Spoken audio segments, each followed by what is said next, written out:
Vamos a hablar a continuación con Andrés González Balcarce.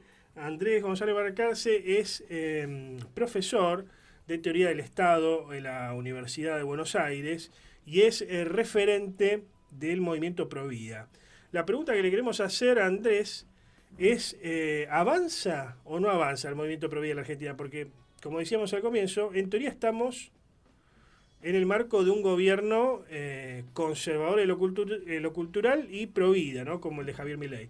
Ahora, esto en teoría, ¿no? Pero en la práctica uno habla con varios liberales o referentes del liberalismo, del libertarismo, como se lo quiera analizar al gobierno de Milei, y te dicen, a ver, yo no sé si estoy en contra del aborto, a mí me va y me viene. En realidad yo lo que no quiero es que lo pague el Estado, eso es lo que te dicen varios. Bueno, vamos a hablar con Andrés, a ver qué piensa. ¿Cómo estás, Andrés? Buenas tardes. ¿Qué tal? Buenas tardes, ¿cómo les va? Mucho gusto. Bien, bien, gracias por atendernos. Vos también sos referente de la democracia cristiana a nivel nacional. Sí, Eh, del distrito, particularmente de Cava, Capital Federal. sí, sí. ¿Avanza o no avanza el movimiento pro vida en la Argentina en el marco del gobierno de Javier Milei, Andrés?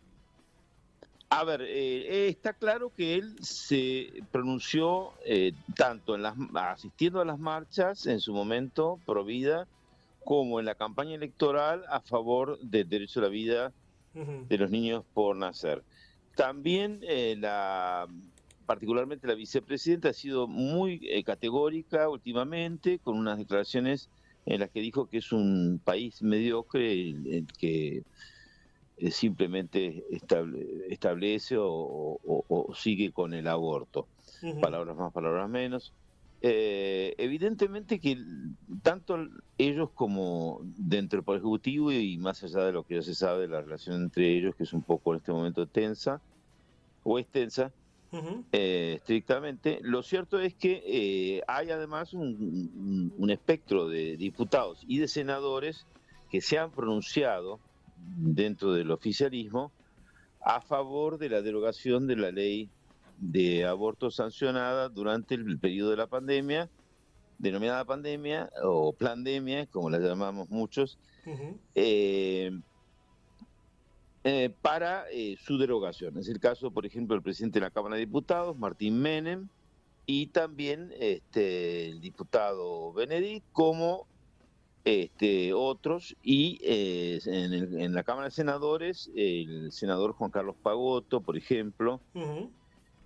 presidente de la Comisión de Justicia. Así que este gobierno tiene una posición, lo que ocurre que evidentemente son muchas las cosas que hay que hacer, entiendo que tiene muchos frentes y que va, digamos, dejando sin efecto algunas cuestiones que hacen a la ideología de género, que Ujú. es lo que más se destacó el discurso de Davos, del presidente, más allá de algunas cuestiones de ideología Ujú. de él. Eh, pero sí, es la posición del gobierno, y entiendo que esto en algún momento va a replantearse entonces en lo que hace a la ley de abortos vigente, más Ujú. allá de que existe siempre la opción por la ley, que además la Ujú. misma democracia cristiana propició, de asistencia a la mujer con embarazo y al Claro, niño en situación de desamparo, sí, de sí. dar la opción siempre del nacimiento, esto que es lo más importante Ajá. y que es de rango constitucional, no solo, digamos, el derecho a la vida desde la concepción, que tengo un libro escrito al respecto, Ujú. sino que el gobierno anterior, que fue claramente genocida, digamos, con Ujú. toda claridad, El, respecto el de este asunto, gobierno, y el gobierno de Alberto, neomatusiano, el gobierno de Alberto Fernández fue genocida, ¿lo considerás así? bueno, sin discusión, o sea, sí, evidentemente, tanto por las medidas que tomó por acatar, digamos, a pie juntillas lo que hizo la Organización Mundial, lo que le decía la Organización Mundial de la Salud, con las medidas más extremistas habidas y por haber, digamos, que se pudieron tomar en todos los países del mundo, fue la Argentina, la más extremista, y en el otro extremo estaban Estados Unidos y Brasil, con posiciones intermedias. La Argentina no adoptó una posición intermedia y eso trajo 300.000 muertos, Ujú.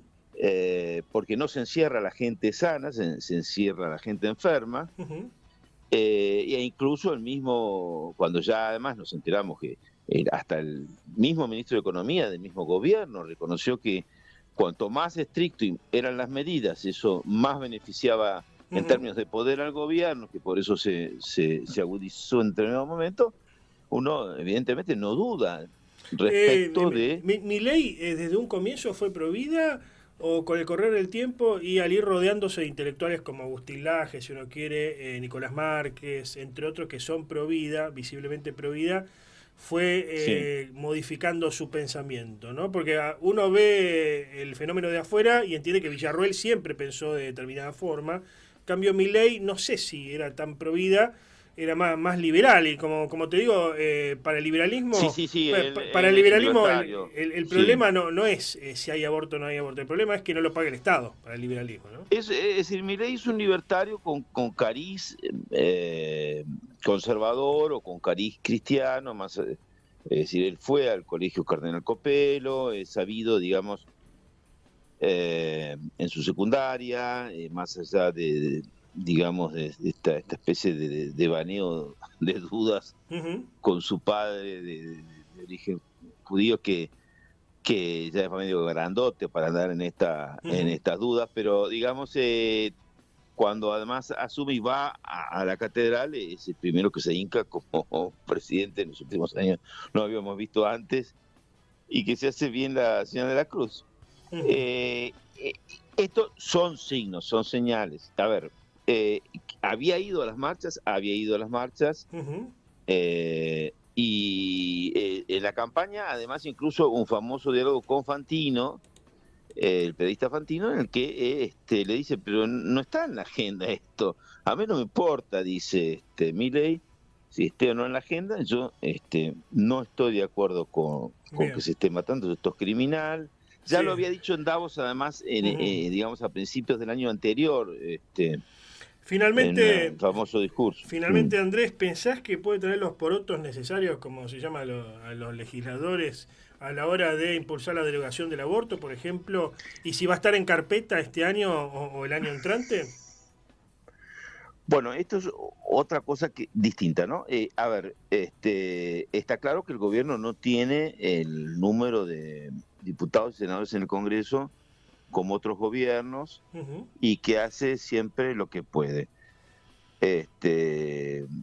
con distintas estrategias y tácticas a veces muy inteligentes políticamente, que hasta el mismo Cafiero, que es de la oposición, ha reconocido políticamente el accionar del gobierno de este modo. Ahora, con respecto a si lo va a tratar este año o el año que viene, yo no lo puedo no puedo responder en nombre del gobierno. Bien. Lo que sí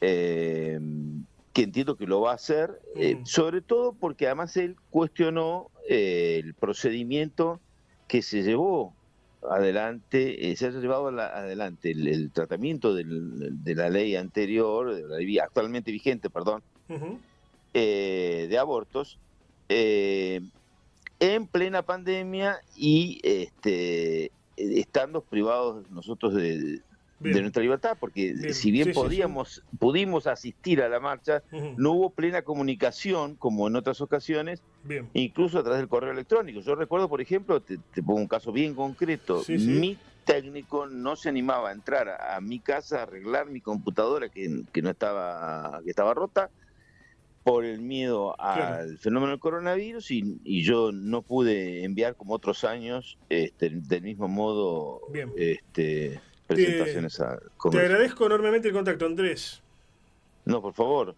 Y después lo que es importante también es esto que ocurrió, ¿no es cierto?, el fin de semana anterior, y yo te recomiendo un libro de Alejandro Geiger que se llama La verdad oculta de las marchas por la vida también, que se inició en 2017, y el verdadero sentido de las marchas pro vida en Argentina, en el cual explica además cómo se realizan en todo el país además, y en el que asistieron decenas de miles de personas, y esto es importante, o sea, evidentemente hay un reclamo ciudadano y democrático de Provida, digamos, y Profamilia, que además está en nuestra Constitución expresamente a través de 3 convenciones internacionales: la Convención de Derechos del Niño, con el artículo 1, con la Reserva Argentina, la Convención, el Pacto de San José de Costa Rica, que en el artículo 4 dice que hay vida en general desde la concepción, y la Convención sobre Prevención y Sanción de Delitos de Genocidio,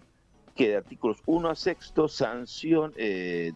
sanciona incluso a jefes de Estado particulares o legisladores que promuevan impedir nacimientos en el seno de un grupo social o nacional, o que incurran en matanzas en el seno de un grupo social o nacional. Gracias, gracias están por incorporados en el 5, 18, 22. No, por favor, gracias a ustedes. Gracias a Dios.